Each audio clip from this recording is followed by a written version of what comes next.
అక్షరాస్యత చదువుకున్నటువంటి చెంచు బిడ్డలను అడవిలో ఉన్నటువంటి బిడ్డ వాళ్ళకు భూమి ఉంటే వాళ్ళ భూమిని లాక్కొని కవులుకు తీసుకొని వాళ్ళనే వాళ్ళ పొలములో పని చేసుకోవడానికి పెట్టుకొని ఆమె పొలము లేదని బాధతోని తల్లిగారింటికి పోతే తల్లిగారింటి నుంచి తీసుకొచ్చి ఆడవాళ్ళకి ఎక్కడైతే ప్రైవేట్ పార్టీలు ఉంటావో ఆ ప్రైవేట్ పార్టీల్లో కారం పోసి పెట్రోల్ పోసి అతి దారుణంగా అమ్మాయిని కాల్చినటువంటి సంఘటన రియల్ గా పోలీసులు మనుషులైతే వాళ్ళ ఇంట్లో పోలీసుల ఇంట్లో ఆడవాళ్ళు ఉంటారు, మా ఇంట్లో ఆడవాళ్ళు ఉంటారు, రేవంత్ రెడ్డి ఇంట్లో ఆడవాళ్ళు ఉంటారు, జూపల్లి కృష్ణారెడ్డి రావు ఇంట్లో ఆడవాళ్ళు ఉంటారు.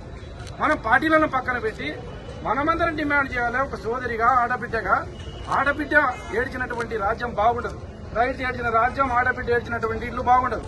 అట్లాంటి ఆడబిడ్డకి అన్యాయం జరిగింది కాబట్టి ఇద్దరు ఆడబిడ్డలు వచ్చి ఇగో మేమున్నాం ఇక్కడ సంఘటన చెప్తుంది, ఆ అమ్మాయి చెప్తుంటే రియల్ గా మనిషిగా మా కళ్ళలో నీళ్ళు వస్తున్నాయి.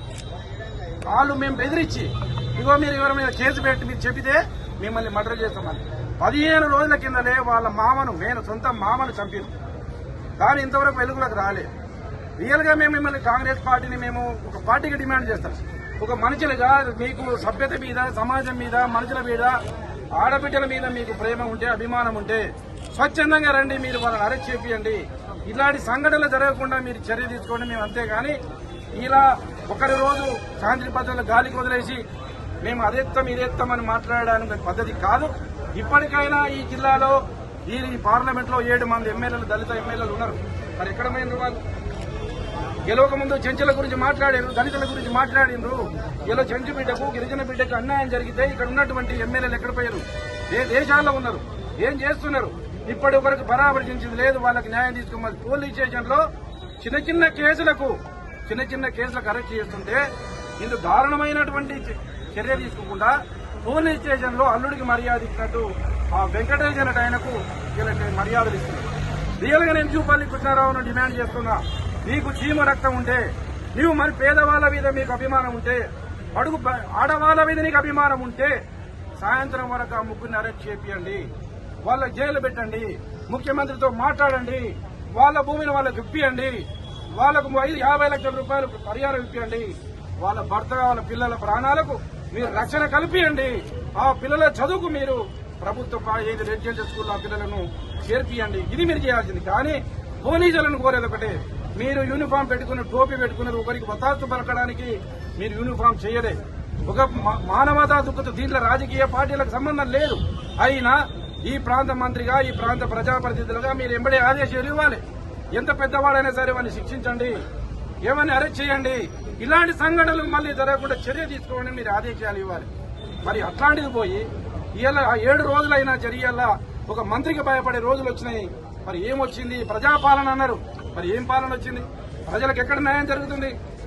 పత్రికా విలేకరులు మీరు ఒకసారి ఆత్మ విమర్శన చేసుకోండి. 7 రోజులైంది ఈ సంఘటన జరిగి.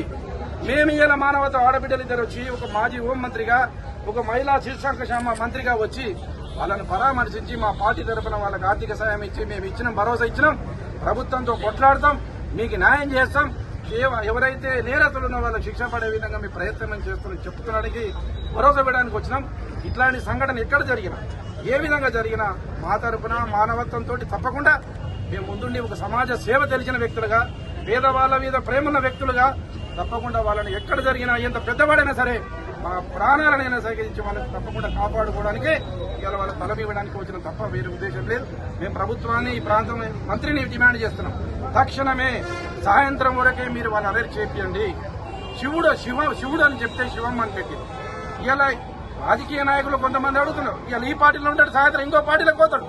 అది ఎవడైనా, ఏ పార్టీ వ్యక్తి అనేది కానీ ఎవరైనా సరే శిక్షించమని మేము కోరుతున్నాం. పత్రికా విలేకరులు మీరు ఆలోచన చేయండి, ఆ సంఘటన రాయండి. ఒకే ఒక పత్రిక రాసింది, ఆంధ్రజ్యోతి అనే పత్రిక ఒకటే రాసింది. ఏ పత్రిక రాయలే. మరి ఎందుకు రాయలేదు? దీని మీద మన ఇంట్లో ఆడవాళ్ళు ఉన్నారు. మరి ఎందుకు ఇలా ఇక్కడ జరిగింది, రేపు ఇంకో దగ్గర జరుగుతుంది. వాళ్ళు చెప్పుకోలేకపోయారు. వాళ్ళని చూస్తే వాళ్ళ మాటలు రావు. నిరక్షరాస్యులు, వాళ్ళు చదువుకోలేకపోతున్నారు, భయపడుతున్నారు, భయంతో వణుకుతున్నారు. వాళ్ళు అసలు మేము ఎవరో వాళ్ళకి తెలియదు, గుర్తుపడలేని స్థితిలో ఉన్నారు. వాళ్ళు సమాజం తెలియదు, ముఖాలు చూసి భయపడుతున్నారు. మేము పలానా వ్యక్తులం అని చెప్తే వాళ్ళు ఓపిక భయంగా వచ్చి మమ్మల్ని బెదిరిస్తున్నారు. సార్ మమ్మల్ని బెదిరిస్తున్నారు మేడం దగ్గర. ఆ వీడియో చూస్తే రియల్ గా నాకు ఇట్లాంటి సమాజంలో ఇట్లాంటి పాలన, ప్రజాపాలన, ఇట్లాంటి పాలన ఎన్నుకున్నది అని చెప్పి నాకే సిగ్గేస్తుంది. ఒక సమాజ సేవకుడిగా ఒక ప్రజాప్రతినిధిగా ఏంది ఇది? పాలన చూసినాం, కానీ ఆడవాళ్ళ ప్రైవేట్ పాటలో కారం పోసి పెట్రోల్ పోసేంత స్థితికి వచ్చినామంటే, పాలన తగలబెట్టినామంటే ఆ వీడియో చూపించడం నాకు సమాజంగా నాకు సిగ్గనిపిస్తుంది. నా దగ్గర వీడియోలు ఉన్నాయి, కానీ నాకు ఆడవాళ్ళ మీద ఒక ప్రేమ అభిమానం ఉంది, వాళ్ళ మీద నమ్మకం ఉంది. మా ఇంట్లో ఆడవాళ్ళు ఉన్నారు, ఆడవాళ్ళ మీద అభిమానం ఉంది కాబట్టి నా వీడియోలు చూపించలేకపోతున్నా. మీరు చూడండి, చేయండి. ఒక్కొక్క పత్రిక మీరు సమాజం పార్టీలను పక్కన పెట్టండి. ఎవరైతే తప్పు చేసేటో వాళ్ళ మీద శిక్షించే విధంగా మీరు ఒక సమాజం. ఇలా ఉమెన్స్ రైట్స్ కింద నేను జడ్జిని నేను న్యాయస్థానాన్ని కోరుతున్నాను. ఒక సుమోటో కింద ఈ కేసును నమోదు చేయండి. ఏదేదో కేసులు తీస్తున్నారు కదా, ఏదేదో కేసు, రాజకీయ కేసులు. మీకు సాధనైతే, మీకు సిగ్గుచరం ఉంటే, ముఖ్యమంత్రి ఉంటే, అసలు ముఖ్యమంత్రి సిగ్గుచరం ఉంటే ఒక సుమోటో కింద తీసి ఇలాంటి కేసులు మళ్లీ జరగకుండా చర్య తీసుకోండి. మేము హ్యాండ్సప్ చెప్తాం ముఖ్యమంత్రికి, ప్రభుత్వానికి. ఇట్లాంటి చేయండి. Thank you. Hi everybody, this is Kiriti Damaraju. Like, share and subscribe to Saira TV. Oh, Saira!